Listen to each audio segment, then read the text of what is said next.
It is. Rồi tới đèn. Oh my god. Chưa tay. Rồi đến đây. Đây. Cái bàn cho đây. But none of them come close to how hated Atlantis SquarePants is. It has topped more worst of lists than any other episode of SpongeBob. Think of that. Think of what I've reviewed so far. Yeah, people hate this episode starters. Atlantis SquarePants did to my ears what the Splinter did to my eyes. But let's go deep. None of them come close to how... Yeah, people hate this episode more than any of those. Well, for starters, Atlantis did to my eyes. But let's go deeper into why this is such a terrible piece of crap. It starts with SpongeBob blowing and popping before he gets the opportunity. Patrick blames the camera. Ready to go? You can go. I'll have 3 Krabby Patties. On second thought, cancel the order. Does this really merit a song? Okay, then. Besides the fact that this is a song explaining that bubbles pop, the lyrics are extremely forced. This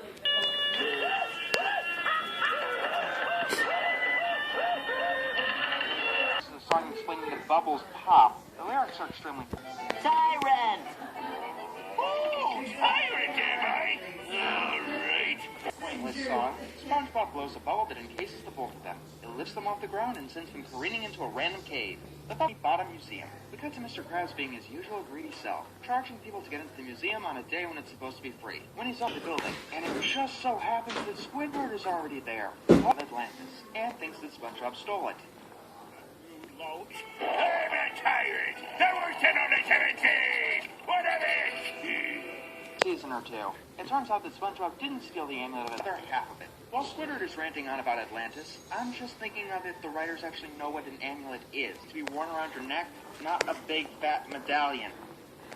It disappeared. Hear this. I'm captain of this ship, Captain Krabs.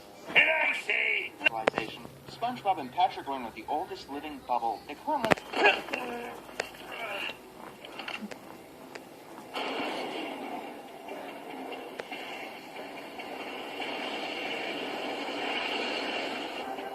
Are we there yet? We'll get there when we get there. Faded? Come on, really? A fucking bubble? You guys can do better than that. Hello, worthless students. I'm your new instructor.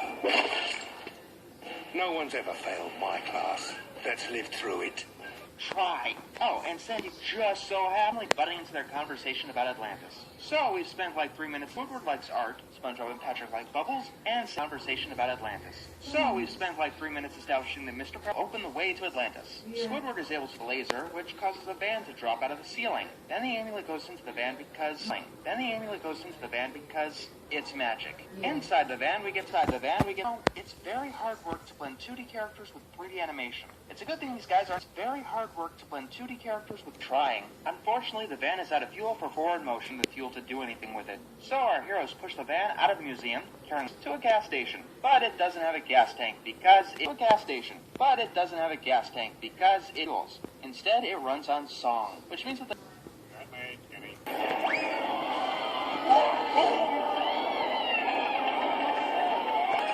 Dia lain dah. Get something remotely pleasing. Dia banyak boy.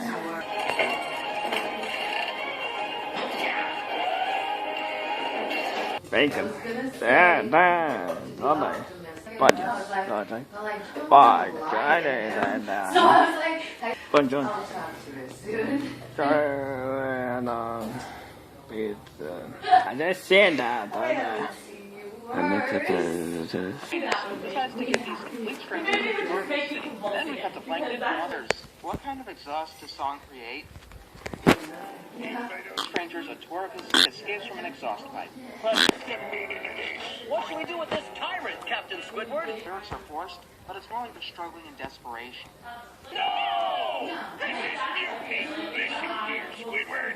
This is what they're proud of. You know, this an art style than what they normally do, but they've got to have a reason for it, beyond substituting style for substance. As for the actual song, let's not get ourselves. They used the song that they wanted to use. Yeah, this is a major ripoff of Willy Wonka. Yeah, that looks so futuristic. It looks like the Commodore 64. Yeah. Yeah, this is a major ripoff of Willy Wonka. He's out of the group. Then they go to a group. Then they go to a lab full of high-tech gear. Yeah, that looks so futuristic. Before we have more functionality on it. Extra, if you want to show us a lab, give us some of those electric orbs, Tesla coils going off, or maybe even an everlasting gobstopper. Size some creativity. If you want to show us a lab, give us some of those electric orbs, Tesla coils going off, or maybe even an everlasting gobstopper machine. Instead, we get a machine that turns anything into ice cream. The practical applications for that would have more functionality on it. Exercise some creativity. Give us some of those electric orbs, maybe even an everlasting gobstopper machine. Instead, we get a machine that are infinite. People to fight germs hand to hand. All right, head of the game. SpongeBob, Squidward. Go for a Krabby Patty. I'm calling the local Krusty Krab right now. Extremely advanced civilization goes into an NES game. Actually, that's not fair. NES games put effort into their visuals, their enemy designs, and their sound direction. Speaking of which, it's a sound direction. Speaking of which, it's about that. Oh, I'm afraid the crew insists, sir. That's right, this gives us 2 songs. Well, somebody has to step up, fight that monster, and become captain. And that somebody is me.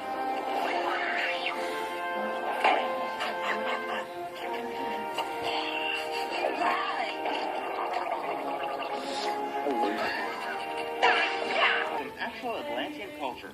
Trust me, buddy, no you don't. Buddy, no you don't. Why would I want to be captain to such a sorry bunch of... In the episode burp. Speaking of which, it's Squidward's turn. Not buying it. But this song is just stretching itself way too hard.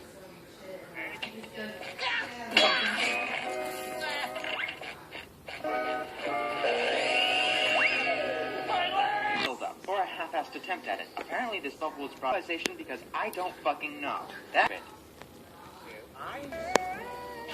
Well then, I'm gonna do the worst thing I can do to your old dime. Back at the beginning, the bubbles were popping before the camera went off. If they can't get the big details down, why not? We cut to the others eating SpaghettiOs. Painting in a few hours. Well, that was anticlimactic. Again. And when questioned, Patrick spills the beans.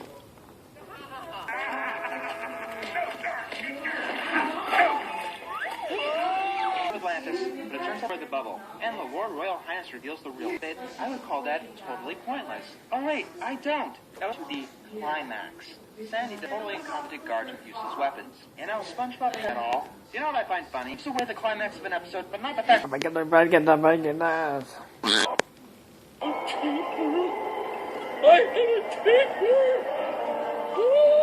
Wow, you guys get over something you figured out how to carry billions of light years through, get shoot onto the bus, the aim gets Atlantis Square Pantas. Had any flaws? The first one of them, anyway. Yeah, considering SpongeBob you're fired, they're still doing shit like this. Anytime that the story didn't take a break to throw us into a silly Wonka. And the songs themselves, nice. Especially compared to the schlock that these 4 assholes shoveled down old Twilight Sparkle. At least that these 4 assholes shoveled down here, but at least it told its own story, and didn't rely on stupid visual gimmicks that didn't require any real effort. One writer. I'm the mysterious Mr. Enter, and I'm out.